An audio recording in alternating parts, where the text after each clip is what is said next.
ఇక సింధూర వాళ్ళ అమ్మతో మాట్లాడాలని దగ్గరికి వెళ్తుంది. "అమ్మ నేను మీతో మాట్లాడాలి. నాకు తెలుసమ్మా మా చంటి అన్ని విషయాలు చెప్పాడు" అని చెప్తూ ఉండగానే ఇంతలో చంటి వచ్చి తనని లాక్కొని వెళ్తాడు. సింధూర చెప్పాల్సిన విషయం చెప్పకుండానే వెళ్తుంది.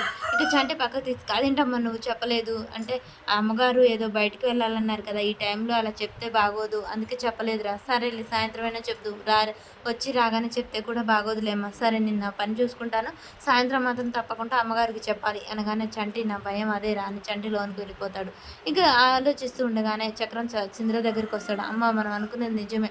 వాళ్ళ అమ్మ పెళ్లి గురించి చెప్పి అడగడానికే తీసుకొచ్చాడు. మీరు వెళ్లి కలిసండి అమ్మ. వాళ్ళ అమ్మతో మాట్లాడండి" అని చెప్పగానే ఇక సింధుర వాళ్ళ అమ్మ దగ్గరికి వెళ్తుంది. "రా అమ్మ రా" అని చెప్తుండగానే "అమ్మ నేను ఒక విషయం అడగాలి. నాకు తెలుసమ్మా మా చంటి అంతా చెప్పాడు.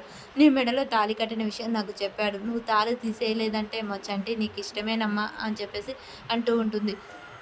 సింధూర "ఇష్టం కాదమ్మా ప్రాణం. ఆ ఒక్క మాట చాలమ్మా. నువ్వన్న మాటతో నా ఆశలు, భయాలు అన్నీ తీరిపోయాయి. ఇక నాకేం భయం లేదు. చూడమ్మా ఇప్పుడే మీ అత్తగారికి చెప్పొద్దు. నేను సమయం చూసుకొని, సందర్భం చూసుకొని చెప్తాను. ఇప్పుడే చెప్పడం వల్ల నీకు, చంటికి ఇద్దరికీ ప్రమాదమే. చూడమ్మా నేను నీకు మాటిస్తున్నాను. మీ ఇద్దరిని తప్పకుండా కలిపే బాధ్యత నాది. నీది మంచి మనసు. అలాగే నా కొడుకుది కూడా చాలా గొప్ప మనసు, స్వచ్ఛమైన మనసు.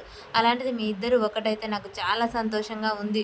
కానీ ఈ 4 రోజులు మీరు ఈ తాళి ఎవరికీ కనపడనీయకమ్మా. నువ్వు అందరికీ కనపడకుండా దాచిపెట్టుకో. నేను చెప్తున్నాను కదా! నేను మాటిస్తున్నాను కదా! మీ ఇద్దరికీ తప్పకుండా కలిపే బాధ్యత నాది" అని చెప్పేసి ఇక సింధూర చేతిలో చేయి వేసి అయితే సత్యవతి మాటిస్తూ ఉంటుంది. ఇక సింధూర చాలా సంతోషపడుతూ ఉంటుంది. వీళ్ళిద్దరిని కలుపుతుంది అని సత్యవతి.